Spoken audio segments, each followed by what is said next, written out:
హైదరాబాద్లోని command control centre వద్ద Telangana anti narcotics Telangana cyber security బ్యూరోకు కేటాయించిన కొత్త వాహనాలను సీఎం రేవంత్ రెడ్డి ప్రారంభించారు. నార్కోటిక్స్ బ్యూరోకు 27 4 వీలర్స్ 40 2 వీలర్స్ తో పాటు తెలంగాణ సైబర్ సెక్యూరిటీ బ్యూరోకు 14 4 వీలర్స్ 30 2 వీలర్స్ వాహనాలను ప్రారంభించారు.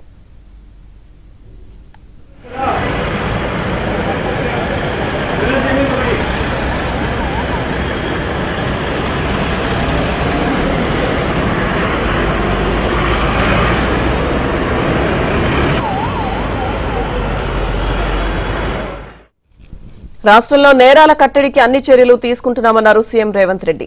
పోలీస్ వ్యవస్థలోని అన్ని విభాగాలకు నిధులు మంజూరు చేయడమే కాకుండా అవసరమైన సిబ్బందిని సైతం నియమించామని తెలిపారు. తెలంగాణ పోలీసులు సైబర్ నేరాలను కట్టడి చేయడంతో పాటు సొమ్మును రికవరీ చేయడంలో పటిష్టంగా పనిచేస్తున్నారని తెలిపారు. అదేవిధంగా నేరాల కట్టడికి కృషి చేసిన పోలీస్ అధికారులు అలాగే సిబ్బందికి ప్రత్యేక గుర్తింపునిస్తామన్నారు సీఎం.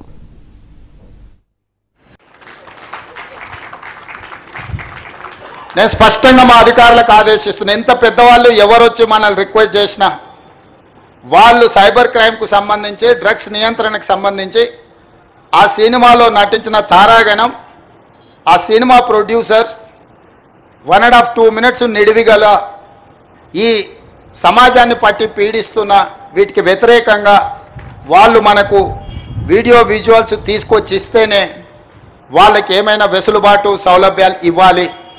ఎందుకంటే సమాజం నుంచి ఎంతో వాళ్ళు తీసుకుంటున్నారు, సమాజానికి వాళ్ళు కొంతైనా ఇవ్వాలి, అది వాళ్ళ బాధ్యత.